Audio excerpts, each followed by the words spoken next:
What is going on, Coaster Spotters? This is Alex, and we're back at Six Flags Great Adventure for the return of Fright Fest after last year's stand-in. Fright Fest is back and better than ever.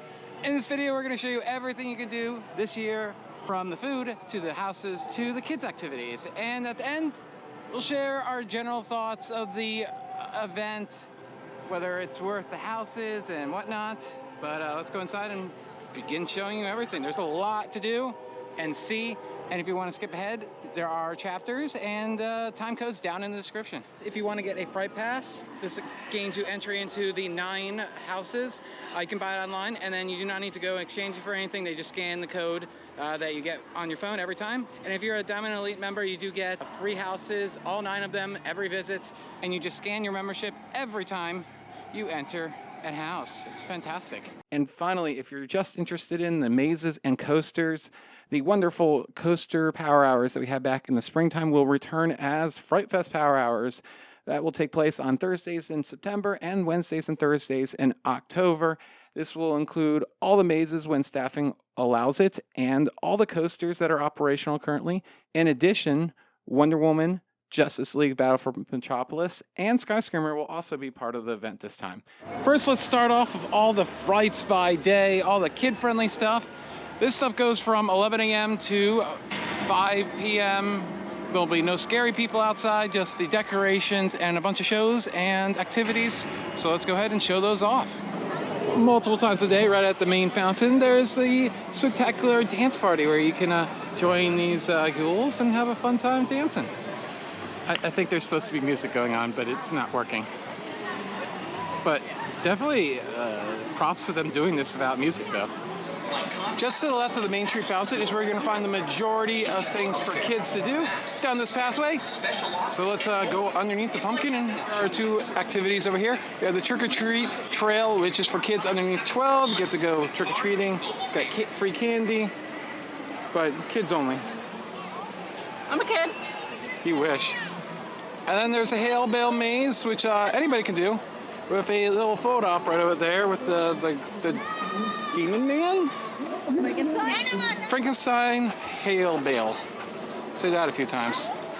So, there you go. Fun little things for kids to do. And then here's the Witch's Brew Storytime show, which runs 3 times a day. There you go. So, as you see, there's a few things for kids to do, but obviously Fright Fest is really more for the scares and adults. So, and in Bugs Bunny National Park, the last thing for kids to do is karaoke. I'm not sure why it's not going on right now. It's definitely the time that it should be, but karaoke's here if they're doing it. So that's all the things for kids. Now let's get to the scary, spooky stuff. We're going to start with all the shows, and then finally the mazes, which you're probably here for.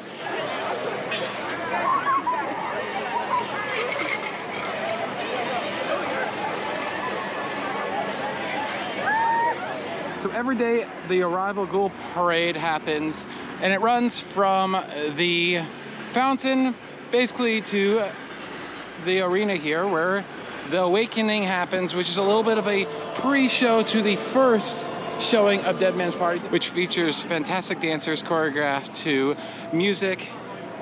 And I love that this year they're actually showing them all off. Do not believe they've done that before.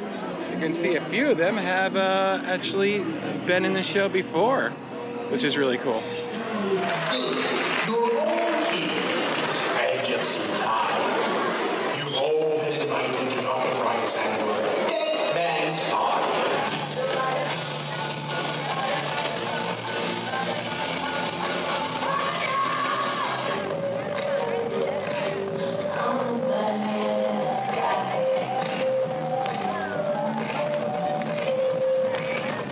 Across from Justice League Battle for Metropolis is the Showcase Theater, and this is where you can find the best show of the event, Unleashed, which is a acrobat show, Circus Soleil type of acts. Absolutely fantastic. If you're going to see one show, this is a show you should see. It is not to be missed. It has been switched up from previous years. The show's been running, I believe, since 2017, but yeah, they have switched it up this year with new elements that we haven't seen before. So Let's take a little bit of a look at that, and then we'll move on to our next show.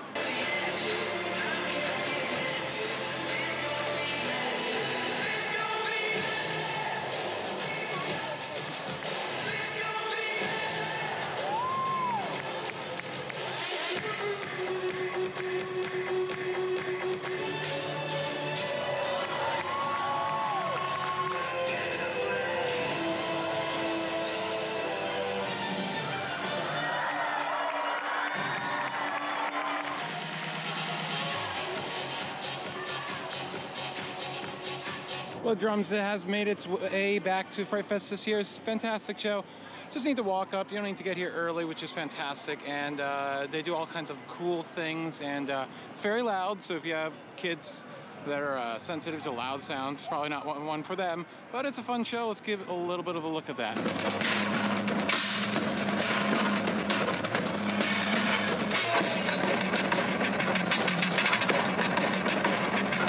So every Friday, Saturday, and Sunday night in September, there are fireworks at 8:30 p.m. Only in September. They do not continue into October. So we'll give you a little bit of a preview of them, and if you'd like to see the entire show, we'll have that posted as well.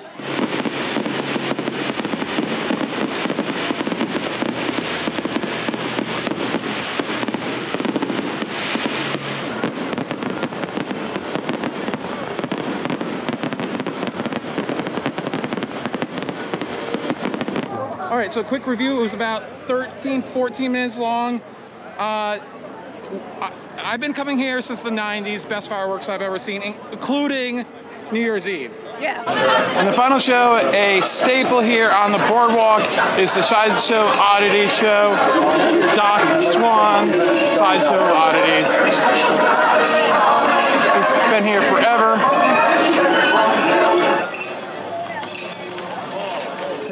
In front of all you folks right here, right now, I'm going to push the ice pick point first right into the center of my head.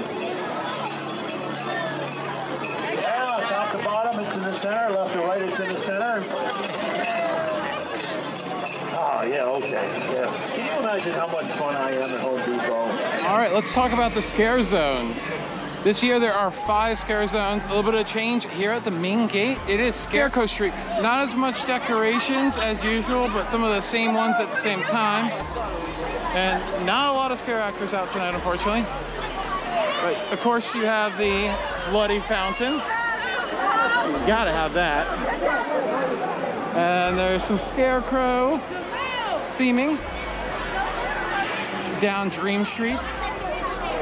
And let's try to catch some of these ghouls out.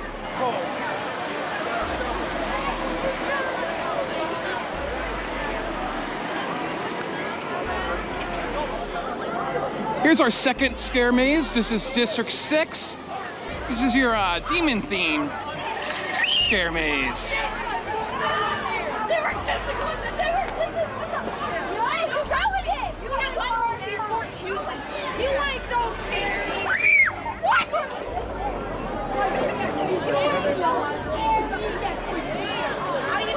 And here's the Lady of the Lake Cemetery, a classic scare zone. This is one that I hope never goes away. There are some that, like the Bone Butcher territory, that I'm so glad has gone away. But this is a classic. This should always be here. Look at it. Ooh. Feisty. Ooh, a chainsaw man. Ooh. Ooh. Ooh. Hello. I like your chainsaw. All right, here is the new scare zone, Venom Gulch. It's kind of a miner themed, like mining elements themed scare zone. It's very dark, and they have pickaxes and scary stuff. Step into the light.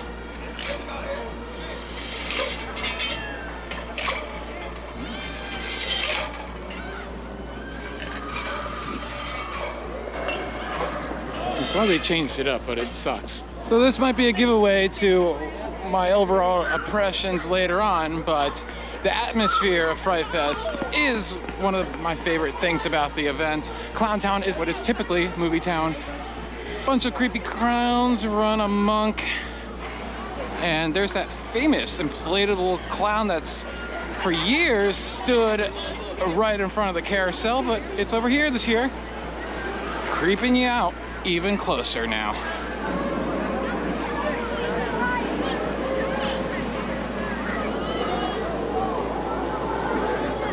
Just a quick thing, right next to Reflection Deads, there is Scareware. There's plenty of places to get Fright Fest merchandise, and we'll show you a little bit more of it in the main gift shop. But here is what you can get here, the designs for this year.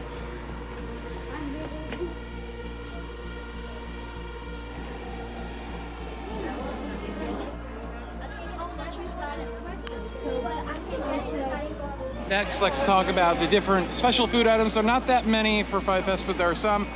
Right here, there's a Stanford kettle corn and a special dip frozen bananas. They have different flavors and specials throughout the event. And then the new signature drink this year, one of the many locations you can get the Frightening Fanta Fizz is at the Sky Bar. This is one of the locations where you can get it spiked for $2 additional with vodka. What do you think? I like the cup. Yeah, I think we bought it for the cup and the straw and everything. And the whipped cream, it's pretty. But yeah, it tastes like a spiked orange soda, basically. Well, a little bit of candy corn, but it's fun. All right, in GA Cafe, you can get the funnel cake, which has Snickers and whipped cream and all types of fantastic stuff.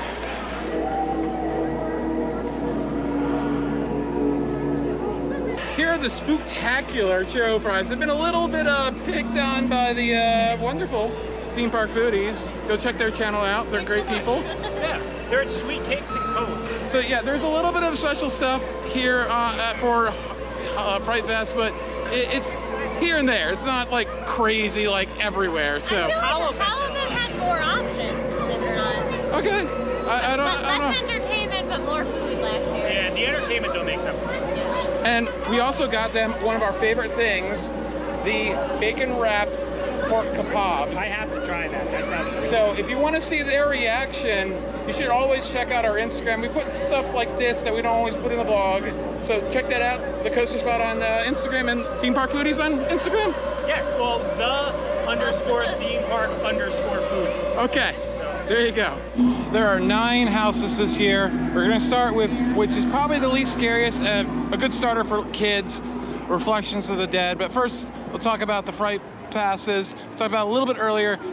This year you cannot buy them a la carte. The prices do vary. Last night it was $40 for the 9 houses.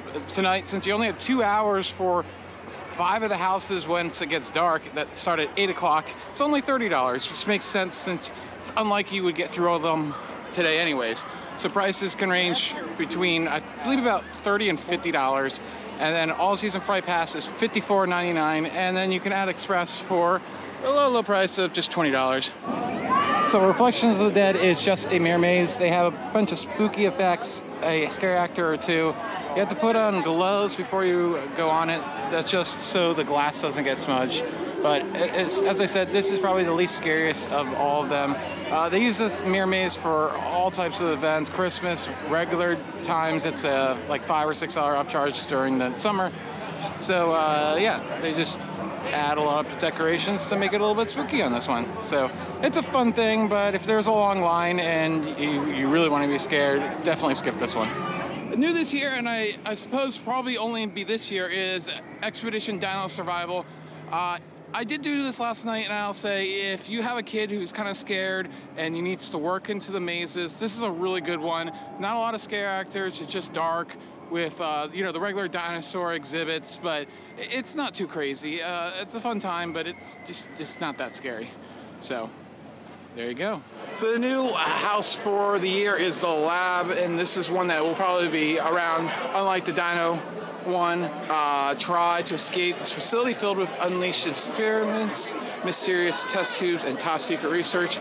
So it looks like your Area 51 type Big Top Terror Forgotten Carnival 3D is a fantastic maze. Takes some place inside of this red and white building.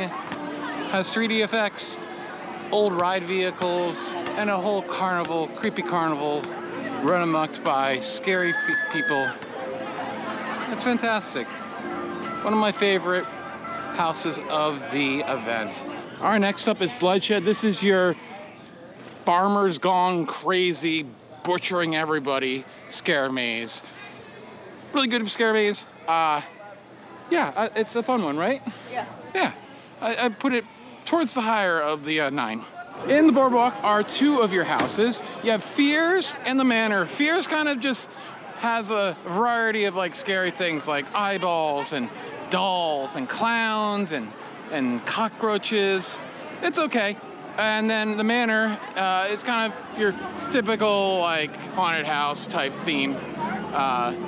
So both of them are decent enough. You know, of all these, it really matters how many actors are in the mazes. And earlier in the event, you'll probably see a little bit less. As you get closer to Halloween, you'll have a lot more actors typically. It all depends on the actors. And unfortunately, our walkthrough today on Fears, only like 3 actors, so. But they're just decent enough, kind of middle of the road. They're not terrible, they're not great. They're okay. All right, Wicked Woods is your fairy tales gone amok inside of the woods. Actually takes place in woods, so it's fantastic. I love this one. One of my more favorite trails of the event, and it's usually not too bad of a wait because it's kind of hidden right back by the log flume and takes place completely underneath the log flume. So our final maze was the Aftermath. You're a post-apocalyptic maze, you know, a wasteland, time after all the nukes went off. And people are terribly disfigured. And it's just okay.